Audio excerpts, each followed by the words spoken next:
They were supposed to put the blood over the doorpost, and they were supposed to heat bitter herb and cook the lamb a certain way, eat it standing up, etc., etc. A lot of symbolism there.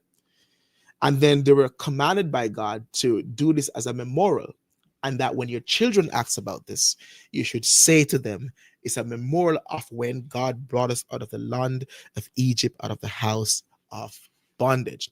So this is exactly the Passover that Jesus is celebrating. But Jesus is about to go deeper with the meaning and significance of the Passover. Because ultimately the Passover lamb was himself. Jesus was a lamb that was slain in Egypt. And it's really funny. It's really funny because what we're going to see right now is that if you've looked through the book of Matthew, right, as we're going to the book of Matthew, if you notice that this famous statement, you've heard it's been said, but now I am saying, perpetuates the book of Matthew. Jesus is constantly saying that, listen, I am redefining, not done away with, but I'm going deeper with the laws and the principles. And he's going to do the same thing with the Passover. And in 26, he said, now, as they were eating, Jesus took bread and and after blessing it, he broke it and gave to his disciples and said, take, eat. This is my body.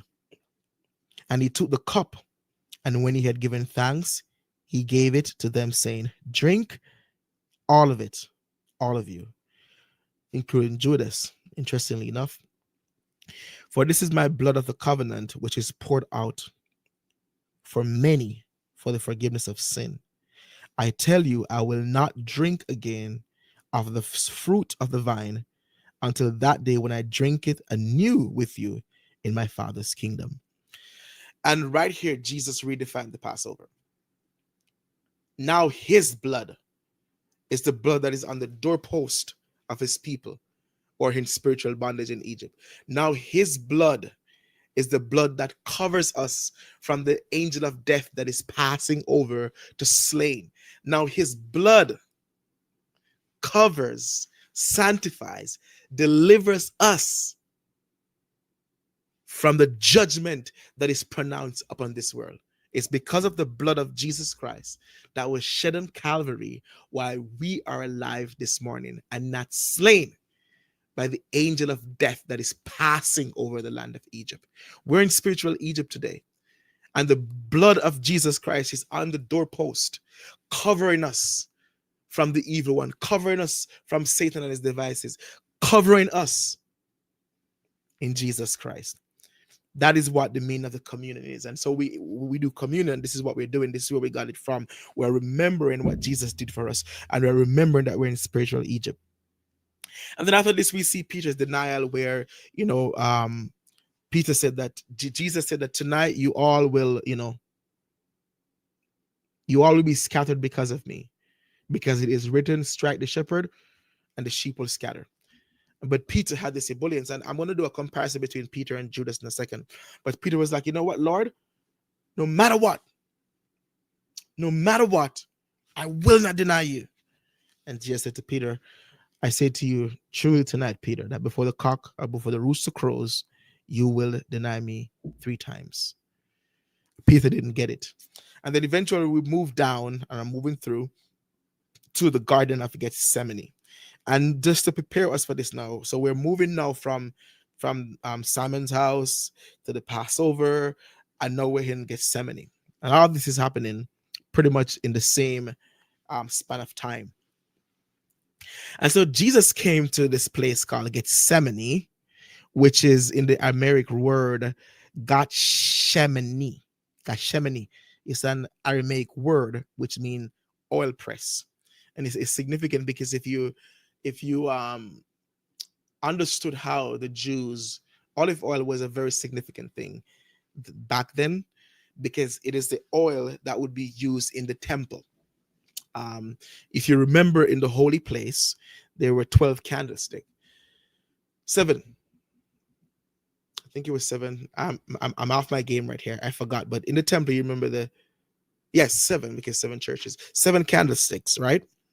And these candlesticks they would burn perpetually, in perpetuity.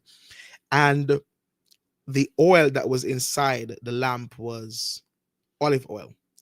And it was really the process of preparing olive oil was you have to really you press the olives to really get the juice out. So it was significant that Matthew was saying that almost Jesus was in this wine press. I'm going to read a few verses for you here. He said, then Jesus went with them to the place called Gethsemane, or oil press. And he said to his disciples, sit here while I go over there and pray. And taking with him Peter and the two sons of Zebedee, that's James and John, he began to be sorrowful and troubled. And then he said, my soul is very sorrowful, even to death. I look up that word or that phrase of very sorrowful. And it's almost like he was saying, my soul is dying. I know, like the way they translate is a good translation, right? Because think of sorrow. He said, my soul is very sorrowful. But the word could also be translated as my soul is dying, is what he was saying. Remain here and watch with me. So he wanted the comfort of his disciples. He wanted them to stay with him.